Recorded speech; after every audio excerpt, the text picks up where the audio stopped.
چیزوں کو آسمان تک پہنچا دیا ہے.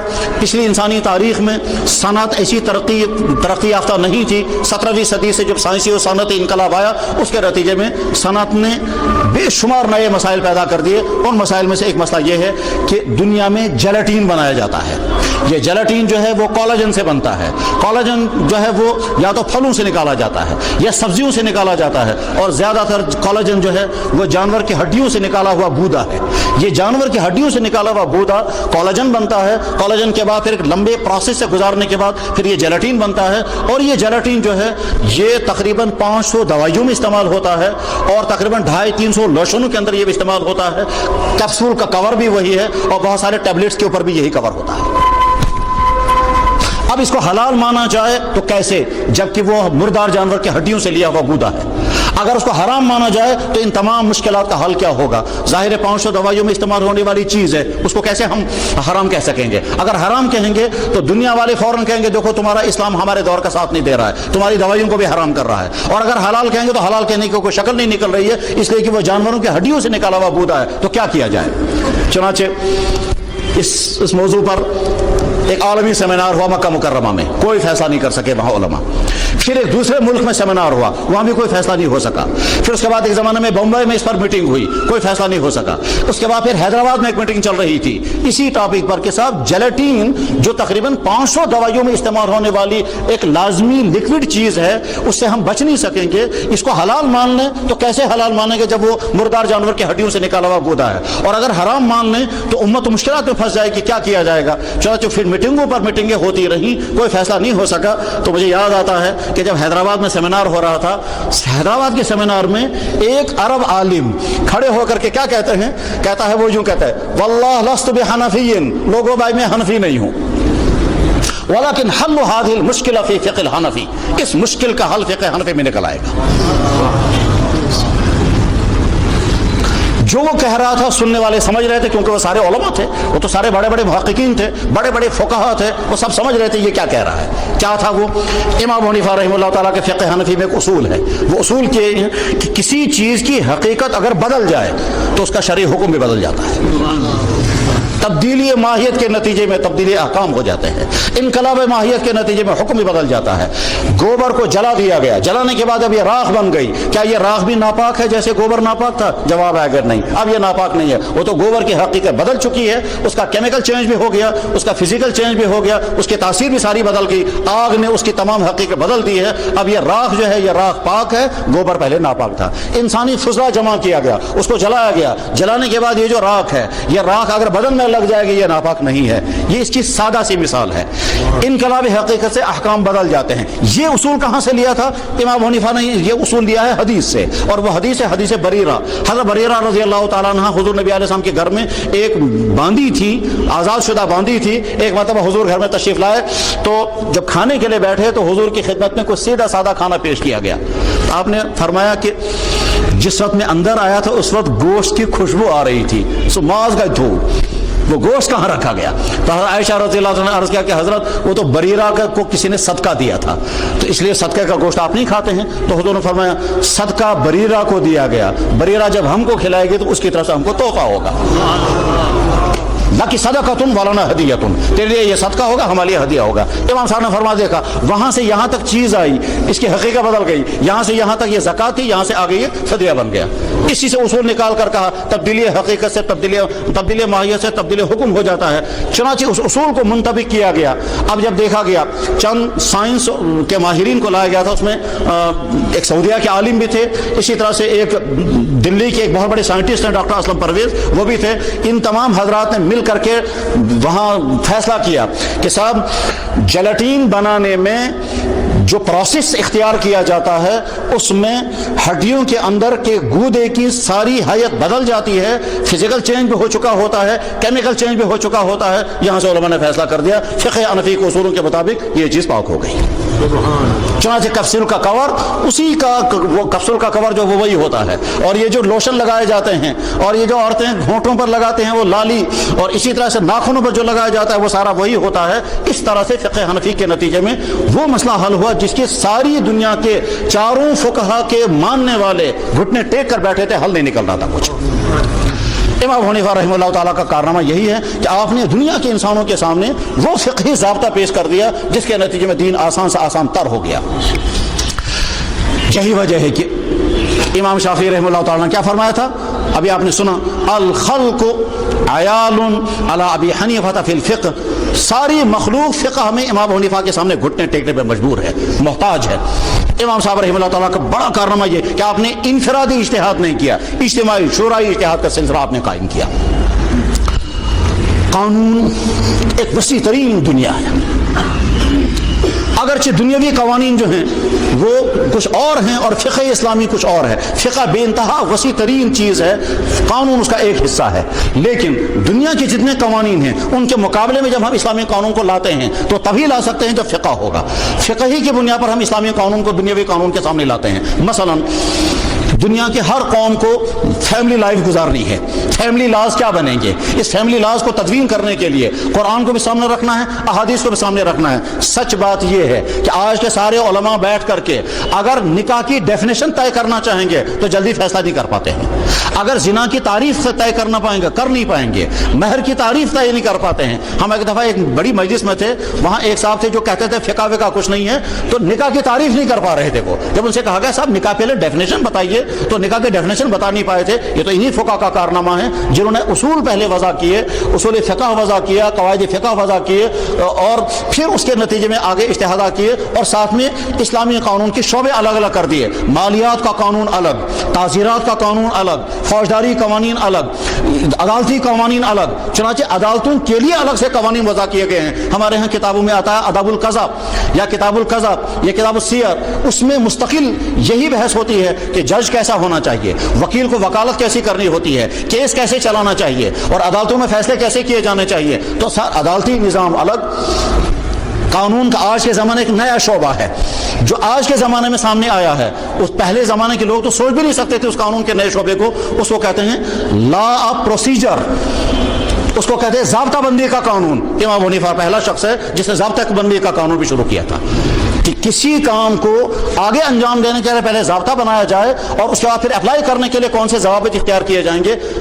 اس کو تو اسلام کا ضابطہ بندی، اسلام کا فوجی نظام، اسلام کا قانونی نظام، اسلام کا عدالتی نظام، اسلام کا شعبے مالیاتی نظام، ان مالیاتی نظاموں میں مشکل مسائل اس وقت آتے ہیں جب کوئی نیا بزنس کا سسٹم سامنے آتا ہے. اس وقت حل کرنا ہوتا ہے کہ قرآن کریم کی کس آیت سے اس کو حلال کریں گے تو نتائج کیا نکلیں گے، حلال ہو بھی جائے گا یا نہیں، حرام ہوگا تو نتائج کیا نکلیں گے.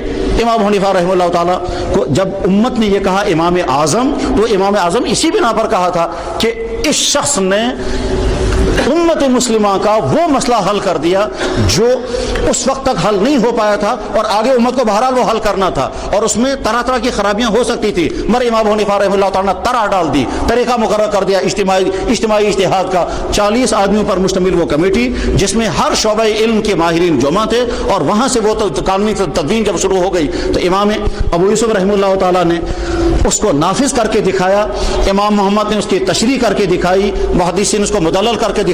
نتیجہ کیا ہوا؟ امام ابو حنیفہ رحمہ اللہ تعالیٰ ہی کے دور میں امت مسلمہ کی اکثریت فقہ حنفی پر عمل پیرا ہو گئی تھی اور آج تک وہی سلسلہ قائم ہے کہ دنیا میں 70 یا 80% امت فقہ حنفی کے مطابق زندگی گزار رہی ہے.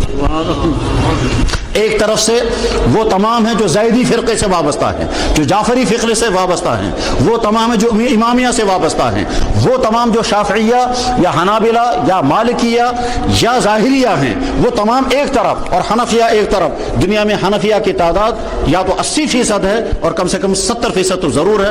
امام صاحب رحمہ اللہ تعالیٰ سے لے کر آج تک امت مسلمہ کی اکثریت اسی فقہ پر عمل پیرا چلتی آ رہی ہے. ابھی کچھ عرصہ پہلے ہمارے ایک بہت بڑے عالم وہ ایک جہاز میں سفر کر رہے تھے، الجزائر کے جج وہاں ساتھ میں بیٹھے ہوئے تھے. تو ان عالم نے ان سے پوچھا کہ الا ای مذہب انت، آپ کون سے مسلک کے ماننے والے ہو؟ اس نے کہا میں مالکی ہوں.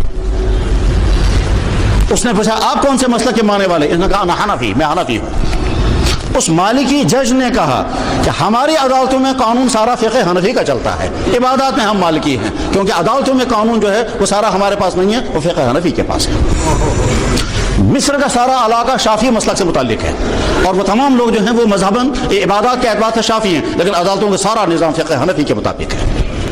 دنیا کے دو بڑے طویل ترین سلسلے حکومت، ایک عثمانیوں کا دور حکومت رہا ہے ترکی کے اندر، 800 سال تک چلتا رہا ہے، اور ہندوستان یعنی بر صغیر کے اندر خلجی خاندان، غوری خاندان، پھر مغل خاندان کی حکومتیں 800 سال تک چلتی رہی ہیں۔ یہ سارا فقہ حنفی کے مطابق یہ سارا نظام چلتا رہا ہے، اور یہاں کشمیر میں جب اسلام داخل ہوا تھا وہ حضرت سید عبد الرحمن بلبل رحمہ اللہ تعالیٰ کے ذریعے سے داخل ہوا تھا، وہ بھی حنفی ہی تھے۔ بر صغیر کی 99% آبادی فقہ حنفی پر عمل پیرا ہے۔ حق یہ ہے کہ امام ابو حنیفہ رحمہ اللہ تعالیٰ کا اصل کارنامہ عبادات کے مسائل حل کرنا نہیں، عبادات کے مسائل میں تو بہت آسانیاں ہیں کیونکہ وہاں حدیثیں بہت ہیں، اس حدیث پر عمل کریں گے، اس حدیث پر عمل کریں گے، آپ رفع دین کریں تب، نہ کریں تب، اس طرح بھی نماز آپ کی ہو جائے گی، اس طرح بھی آپ کی نماز ہو جائے گی۔ رفع دین نہیں کریں گے اس کی حدیثیں بھی موجود ہیں، رفع دین کریں گے اس کی حدیثیں بھی موجود ہیں، بلکہ امام ابو حنیفہ رحمہ اللہ تعالیٰ کا تو مناظرہ ہوا تھا مکہ مکرمہ میں، امام اوزاعی نے ان سے کہا حضرت آپ رفع دین کیوں نہیں کرتے ہیں؟ حدیث سے ثابت ہے، انہوں نے حدیث سنائی، امام ابو حنیفہ رحمہ اللہ تعالیٰ نے یہاں سے اپنی حدیث سنائی، کہتا ہے رفع دین کرنا ثابت نہیں، وہ منسوخ ہے، یہاں سے انہوں نے اپنی حدیث سنائی۔ عبادات کے باب میں مسائل کے لیے بہت آسانیاں ہیں کیونکہ احادیث کثرت سے موجود ہیں، صحابہ کے فیصلے کثرت سے موجود ہیں۔ اصل مشکل تب آتا ہے جب مالیات کے معاملات آتے ہیں، جب تعزیرات کے معاملات آتے ہیں، جب فیملی لاز کے معاملات آتے ہیں، اس وقت مشکلات پیدا ہو جاتی ہیں۔ ابھی کچھ عرصہ پہلے ایک ہمارے دوست نے کہا کہ لگا جی آج اب ہسپتالوں کے اندر وینٹیلیٹر آ گیا ہے، اس وینٹیلیٹر کے نتیجے میں نئے نئے مسائل سامنے آ گئے۔ وینٹیلیٹر کے نتیجے میں ایک آدمی کو مرنے نہیں دیتے ہیں، یہ وینٹیلیٹر لگانا جائز ہے ناجائز؟ آدمی مرنے کے قریب ہے، اس کی ہارٹ کو جو ہے وہ حرکت میں رکھیں گے، اس کے سانس کا سسٹم سے رکھیں گے وینٹیلیٹر کے ذریعے سے۔ وینٹیلیٹر کا استعمال درست ہے یا نہیں؟ ایک آدمی بیمار ہے، اس کے گھر والے جو ہیں ہسپتال لے گئے، ہسپتال والوں نے کہا اس کو وینٹیلیٹر پر رکھنا ہے، وینٹیلیٹر کا ایک دن کا خرچہ 40-50 ہزار روپیہ ہے، یہ بیچارے افورڈ کر نہیں سکتے ہیں، تو کیا کیا جائے؟ اگر ہم کہیں گے علاج کرنا لازم تو ہو سکتا ہے ان کا گھر باری لٹ جائے اور آگے چل کر کے آدمی مر بھی جائے گا، اور اگر کہیں گے علاج کرنا لازم نہیں، وینٹیلیٹر ہٹاؤ یہ فوراً مر جائے گا، تو یہ قاتل تو نہیں بنیں گے؟ تب سوال پیدا ہو گیا، وہاں اس کو حل کرنا ہے۔ اس حل کرنے کے لیے کیا کرنا ہے؟ پہلے اصول چاہیے، وہ اصول امام ابو حنیفہ رحمہ اللہ تعالیٰ کی وضع کرتا ہے، ان اصولوں کو جب سامنے رکھتے ہیں اس کے بعد پھر یہ مسائل حل ہوتے ہیں۔ تو آج کے عہد میں پیدا ہونے والے اکثر وہ مسائل جو میڈیکل سائنس سے متعلق ہیں، جو مالیات سے متعلق ہیں، جو عدالتوں سے متعلق ہیں، جو مختلف شعبوں سے متعلق ہیں، ان تمام مسائل کو حل کرنے کے لیے جب بیٹھتے ہیں تو امام صاحب کی مقرر کردہ یا تو اصول فقہ یا قواعد فقہ اور یا فقہی نظائر ان کو سامنے رکھ کر کے بہت آسانی کے ساتھ مسائل حل ہوتے ہیں۔ امام صاحب رحمہ اللہ تعالیٰ کا ایک بڑا کارنامہ ہے فقہ تقدیری۔ فقہ تقدیری کہتے ہیں جو مسئلہ ابھی پیش آیا ہی نہیں اس مسئلے پر ابھی سے غور کرو۔ ان سے کسی نے کہا حضرت صحابہ پسند نہیں کرتے تھے نئے نئے مسئلے سامنے لانا، اور نئے نئے مسئلے سامنے لانے کے بعد خود ہی یہاں سے فیصلے کرنا۔ امام ابو حنیفہ رحمہ اللہ تعالیٰ نے فرمایا کہ ہم آگ لگنے سے پہلے کنواں کھود لیتے ہیں، ہم اس کے انتظار میں نہیں، جب آگ لگے گی پھر ہم کنواں کھودیں گے، ہم آگ لگنے سے پہلے کنواں کھود لیتے ہیں۔ یعنی ابھی مسئلہ پیش نہیں آیا، ہم پہلے فیصلہ کر کے رکھتے ہیں کہ یہ چیز جائز ہے ناجائز ہے۔ یہی امام ابو حنیفہ رحمہ اللہ تعالیٰ کا کارنامہ تھا۔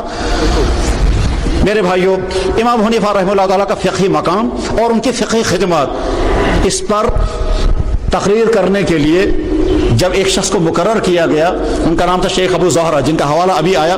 شیخ ابو زہرہ 1 سال تک جامع ازہر میں شیخ ابو زہرہ امام ابو حنیفہ رحمہ اللہ تعالیٰ کے فقہ پر تقریر کرتے رہے۔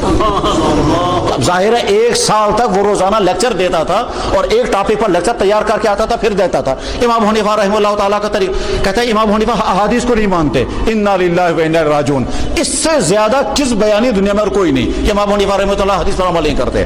امام ابو حنیفہ رحمہ اللہ تعالیٰ وہ شخصیت ہیں جو کہتے ہیں اگر حدیث ضعیف ہو جائے اس پر بھی عمل کرو، حدیث اگر مرسل ہوگی اس پر بھی عمل کرو۔ حدیث مرسل اس حدیث کو کہتے ہیں کہ جس میں حدیث بیان کرنے والا یہ کہتا ہے کہ جناب رسول اکرم صلی اللہ علیہ وسلم نے یہ بات ارشاد فرمائی حالانکہ اس نے حضور سے ملاقات نہیں کی ہے، وہ صحابی نہیں ہے۔ مثلا امام مجاہد حضرت عبداللہ ابن عباس کے شاگرد ہیں، یہ حدیث بیان کرتے ہیں۔ امام مجاہد صحابی نہیں ہیں، انہوں نے حضور سے ملاقات نہیں کی ہے، یہ حدیث بیان کرتے ہیں۔ کیا کہتے ہیں؟ جناب رسول اکرم صلی اللہ علیہ وسلم نے حلال جانور کی 7 چیزیں کھانے سے منع کر دیا۔ امام مجاہد فرماتے ہیں جناب رسول اکرم صلی اللہ علیہ وسلم نے حلال جانور کی 7 چیزیں کھانے سے منع کر دیا۔ ان 7 چیزوں میں سے ایک چیز خون ہے اور باقی وہ 7 چیزیں ہیں جن میں وہ ٹیسٹیز ہیں اور دوسری 7 چیزیں ہیں. یہ حدیث امام مجاہد بیان کر رہے ہیں, کہتے ہیں حضور نے فرمایا, حالانکہ امام مجاہد نے حضور کو دیکھا نہیں, تو لازماً بیچ میں کوئی صحابی ہے, لیکن صحابی کا نام وہ لے نہیں رہے ہیں. اب کیا کیا جائے, اس حدیث کو رد کر دیں؟ مگر وہ تو بہت بڑا تابعی ہے, وہ کوئی معمولی انسان نہیں ہے, صحابہ کے شاگرد ہے. عبداللہ بن عباس رضی اللہ تعالیٰ سے 32 سال اس شخص نے قرآن پڑھا, اور عبداللہ بن عباس جب دنیا سے رخصت ہو گئے تو عبداللہ بن عباس کے مسند درس تفسیر امام مجاہد نے سنبھالی تھی, اور خانہ کعبہ کے اندر درس دیا کرتے تھے. آپ کیسے اس کے حدیث کو رد کر سکتے ہیں؟ ٹھیک ہے اس نے حضور کا صحابی کا نام نہیں لیا, اس نے مختصر کہا اللہ کے نبی علیہ السلام نے یہ بات ارشاد فرمائی. اس حدیث کو کہتے ہیں حدیث مرسل. اس حدیث مرسل کو قبول کرنا ہے, اس پر عمل کرنا ہے یا رد کر دینا ہے. امام حنیفہ فرماتے ہیں ہمارے سر آنکھوں پر, ہم اس حدیث پر بھی عمل کرنا ہے. تو امام حنیفہ رحمہ اللہ تعالیٰ تو حدیث پر عمل کرنے کے لیے کہتا ہے صاحب اگر حدیث ضعیف ہے, بجائے اس کے میں اپنی عقل پر عمل کروں گا, میں حدیث ضعیف پر بھی عمل کروں گا. اب لوگ کہتے ہیں کہ صاحب امام حنیفہ رحمہ اللہ تعالیٰ حدیث جانتے ہی نہیں تھے, یا وہ حدیث ضعیف حدیث پر عمل ہی نہیں کرتے ہیں. نہیں, امام صاحب رحمہ اللہ تعالیٰ کا اپنا طریقہ کار جو انہیں بیان کیا تھا وہ یہی کہ ہم جب مسئلہ سامنے آتا تو سب سے پہلے قرآن کریم کی آیت دیکھتے ہیں. مثلا سوال آیا مقتدی کو قرات کرنی چاہیے یا نہیں, امام صاحب نے فرمایا قرآن کریم کی آیت ہے, اللہ تعالیٰ فرماتے ہیں جب قرآن پڑھا جائے چپ رہو, اس لیے مقتدی کو چپ رہنا ہے. آج حضرت ادھر سے حدیث آئی ہے جس میں اللہ تعالیٰ فرما رہے ہیں کہ تمہاری نماز صحیح نہیں ہوگی جب تک سورہ فاتحہ نہیں پڑھو گے. امام صاحب فرماتے ہیں امام صاحب تو پڑھ رہے ہیں نا سب کی طرف سے, وہ تو امام صاحب امام ہے ہی اسی لیے وہ سب کی طرف سے پڑھ رہے ہیں. اس حدیث میں یہ نہیں ہے کہ مقتدی کو پڑھنا یا امام کو پڑھنا ہے, امام پڑھ رہا ہے, امام کے لیے دوسری حدیث موجود ہے من کان لہ امام فقراۃ الامام لہ قراۃ, امام نے قرات کا لی مقتدیوں کی طرف سے سب کی طرف. ایک دفعہ کچھ لوگ آئے امام صاحب سے بحث کرنے کے لیے. امام صاحب نماز پڑھ کے جب باہر نکلے تو بہت بڑا جم غفیر آیا, کہنے لگا صاحب آپ کہتے ہیں سورہ فاتحہ نہیں پڑھنی ہے. امام صاحب نے کہا بھائی آپ اتنے حضرات ہیں, میں اکیلا سب سے کیسے بات کروں گا, آپ لوگ کسی ایک آدمی کو مقرر کر دو, اس کے ساتھ میں بات کرتا ہوں. انہوں نے کہا جناب بالکل ٹھیک ہے. ایک آدمی کھڑا کر دیا, کہنے لگا یہ ہماری طرف سے, کہنے لگا اس کی گفتگو آپ کی گفتگو ہے نا, کہ جی یہ جو کہہ رہا ہے آپ کی طرف سے کہہ رہا ہے, کہ ہاں اس نے جو بات میری سننی ہے وہ آپ کی طرف سے سن رہا ہے. کہتے یہی تو میں کہہ رہا ہوں. امام صاحب جب آگے کھڑے ہوتے ہیں وہ جب سورہ فاتحہ پڑھتے ہیں تو سارے مقتدیوں کی طرف سے, تو میں نے کیا غلط کہا, میں تو وہی کہہ رہا ہوں جو تم لوگ کر رہے ہو. امام صاحب رحمہ اللہ تعالیٰ کو اللہ نے عجیب و غریب ذہانت عطا کی تھی, بہت زیادہ ذہانت اللہ نے عطا فرمائی تھی. امام صاحب کے پڑوس میں ایک رافضی رہا کرتا تھا اور وہ بد کلامی کرتا تھا. وہ یہ کہتا تھا کہ حضرت عثمان غنی یہودی تھے, نعوذ باللہ من ذالک. ان میں سے کچھ لوگ ہوتے ہیں اسی طرح کی بدزبانی کرنے والے, وہ یہودی تھے. لوگ جا کر اسے لڑتے بھی تھے, گالیاں بھی دیتے تھے, بددعائیں بھی دیتے تھے. امام صاحب رحمہ اللہ تعالیٰ کو جب بتایا گیا تو انہوں نے فرمایا بھائی یہ گالیاں دینے کا کوئی فائدہ نہیں, لڑنے کا کوئی فائدہ نہیں, میں کسی وقت چلا جاؤں گا. چاچے وہ گئے ان کے پاس اور جا کر کے بہت احترام کے ساتھ اسے ملے, احترام کے ساتھ مل کر کے پھر کہا میں ایک بہت اچھا پیغام آپ کے پاس لے کر آیا ہوں. کہنے لگا فرمائیے. کہنے لگا ایک لڑکا ہے جو قرآن کریم کا حافظ ہے, ساری حدیثیں یاد ہیں, رات کو نمازوں میں گزارتا ہے, پاک دامن ہے, شریف الطبع ہے, بہت بڑا مالدار ہے. اس کا رشتہ لے کر کے آیا ہوں میں, آپ کے وہاں گھر میں بیٹی ہے, آپ اس کا رشتہ قبول فرمائیں. اس نے کہا یہ تو بہت بڑی خوش قسمتی ہے جب لڑکا حافظ بھی ہے, حدیث کا ماہر بھی ہے, عبادت گزار بھی ہے, مالدار بھی ہے, شریف بھی ہے, پھر کیا کہنے ہیں, پھر تو بہت اچھا ہے, یہ میری بیٹی کی قسمت ہے. امام صاحب نے کہا مگر اس میں ذرا سی کمی ہے. انہوں نے کہا کیا؟ کہنے لگا وہ یہودی ہے. انہوں نے کہا استغفر اللہ, آپ یہودی کا رشتہ لے کر میرے گھر میں آئے. کہنے لگا اس میں کیا حرج ہے, اللہ کے نبی نے تو اپنی بیٹی ایک یہودی کو دی تھی نا. کہنے لگا کون؟ کہنے لگا آپ کہتے ہیں نا حضرت عثمان غنی. اسی وقت بیچارے میں کان پکڑتا ہوں, آج کے بعد کبھی نہیں کہوں گا کہ اللہ کے نبی حضرت عثمان غنی یہودی تھے. امام صاحب باہر آئے, کہنے لگا اس طرح سمجھانا ہوتا ہے. غرض ہے کہ امام صاحب کو اللہ نے حیرت انگیز ذہانت عطا فرمائی تھی. تو ایک طرف سے وہ سب سے پہلے امام ہیں کیونکہ سن 80 ہجری میں پیدا ہوئے ہیں. امام مالک اس کے 15 سال کے بعد پیدا ہوئے تھے. امام شافعی اس کی جس سال امام حنیفہ دنیا سے رخصت ہو گئے اس سال امام شافعی پیدا ہوئے ہیں, اور جس سال امام شافعی پیدا ہوئے اس کے 14 سال کے بعد امام احمد بن حنبل پیدا ہوئے ہیں. تو چاروں اماموں میں بڑے ہیں عمر کے اعتبار سے بھی, علم و فضل کے اعتبار سے بھی, ذہانت کے اعتبار سے بھی, اور فقہ اس طرح سے انہوں نے ترتیب دی ہے. اس امام حنیفہ رحمہ اللہ تعالیٰ کی فقہی خدمات کو سمجھنے کے لیے جتنا وسیع مطالعہ مطلوب ہے, جب وہ وسیع مطالعہ آپ کریں گے تو اس وقت سمجھ میں آئے گا امام صاحب رحمہ اللہ تعالیٰ کا کارنامہ کتنا ہے. ایک یورپین مصنف نے لکھا ہے امام محمد رحمہ اللہ تعالیٰ کے متعلق کہ امام محمد امام ابو حنیفہ کے شاگرد تھے. انہوں نے مالیاتی نظام پر اتنی کتابیں لکھی, بین الاقوامی قانون پر اتنی کتابیں لکھی,